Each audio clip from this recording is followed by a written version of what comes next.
दिवाली की रोशनी इससे खूबसूरत क्या होगी किसी भी भारतीय के लिए। जैसे ही इसरो का लॉन्च व्हीकल मार्क 3 M2 तेज रोशनी के साथ धुआं उड़ाता हुआ आकाश की ओर बढ़ा, भारत ने ग्लोबल कमर्शियल लॉन्च मार्केट में नया इतिहास रच दिया।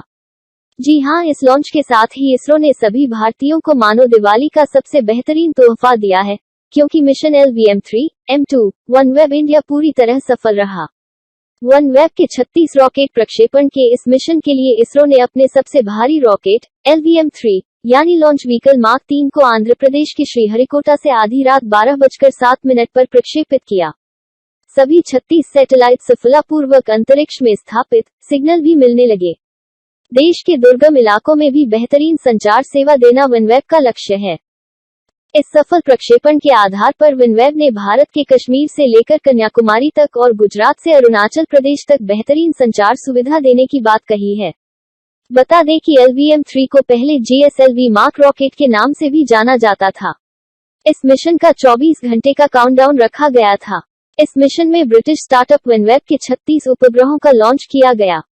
वनवेब एक प्राइवेट सैटेलाइट कम्युनिकेशन कंपनी है। भारतीय कंपनी भारतीय एंटरप्राइजेज वनवेब में एक प्रमुख इन्वेस्टर और शेयर होल्डर है। इस लॉन्च के साथ ही इसरो ने global commercial launch service market में अपनी एंट्री दर्ज करा ली है। दूसरा लॉन्च अगले साल। स्पेस डिपार्टमेंट के अंतर्गत शुरू की गई central public sector enterprises NSIL new space India limited ने लंदन स्थित वनवेब के साथ 2 LVM-3 के जरिए लो अर्थ ऑर्बिट सैटेलाइट्स के लॉन्च सर्विस का कॉन्ट्रैक्ट साइन किया है।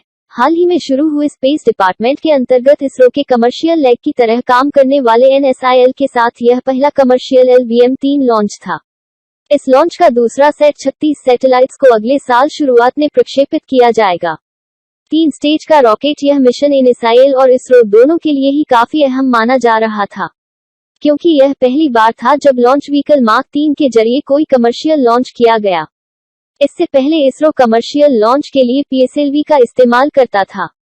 वही लॉन्च व्हीकल मार्क 3 इसरो का सबसे भारी भरकम 640 तो वजनी रॉकेट है, जो अपने साथ करीब 4 टन वजनी पेलोड जियोसिंक्रोनस ऑर्बिट में और 8 तो वजनी पेलोड लो अर्थ ऑर्बिट में ले जाने में सक्षम है। यह 3 स्टेज का रॉकेट है, जिसमें 2 सॉलिड मोटर स्टेप्स ऑन और एक लिक्विड प्रोपेलेंट कर स्टेज है और बीच में क्रायोजेनिक स्टेज है। इसके इसी भारी भरकम रूप के कारण इसे इसरो का बाहुबली भी कहा जाता है। भारत कर चुका है 300 से ज्यादा कमर्शियल लॉन्च। जाहिर है अब तक जहां कमर्शियल लॉन्च को PSLV के जरिए पूरा किया जाता था, वहीं इस बाहुबली के कमर्शियल मार्केट में उतरने के साथ ही यह इसरो और NSIL के लिए नए प्लेटफॉर्म खोलेगा। अब तो इस प्रक्षेपण की सफलता के साथ ही इसरो ने दुनिया भर में अपना लोहा मनवा लिया कि किसी भी भारी मिशन के लिए भी अब इसरो अपने LVM-3 के साथ पूरी तरह तैयार है। साफ है, इस ऐतिहासिक पल के साथ इसरो के लिए नए अपॉर्चुनिटी के दरवाजे भी खोलेगा, जो सीधे तौर पर रेवेन्यू के लिए कारगर साबित होगा। दरअसल कोई भी देश अपने बड़े से बड़े लॉन्च के लिए भारत की ओर इसलिए देखता है क्योंकि भारत ने अब तक 300 से ज्यादा कमर्शियल लॉन्च कर दुनिया को यह बता दिया है कि कम खर्च में भी कैसे स्पेस में फतह हासिल की जा सकती है। भारत ने तो कम बजट में मंगल तक पहुंचकर दिखा दिया था। यह दुनिया भर का भरोसा ही है जो इसरो पर दिन प्रतिदिन बढ़ता जा रहा है। दुनिया में सैटेलाइट लॉन्चिंग बाजार तेजी बढ़ रहा है। एक रिपोर्ट के मुताबिक वर्ष 2022 में यह बाजार 14 से 15 अरब डॉलर के बीच है। वर्ष 2028 तक इसके दोगुने होने की संभावना है। जैसे जैसे दुनिया में ऑनलाइन गेमिंग, ई-कॉमर्स, सूचना प्रौद्योगिकी का प्रभाव बढ़ता जाएगा, सैटेलाइट लॉन्चिंग बाजार में मांग भी बढ़ती जाएगी। आने वाले दिनों में संचार सुविधा के साथ ही सूचना प्रौद्योगिकी के विभिन्न क्षेत्रों से जुड़ी कंपनियों की तरफ से ही अपने एक्सक्लूसिव सैटेलाइट लॉन्च किए जाने की संभावना है।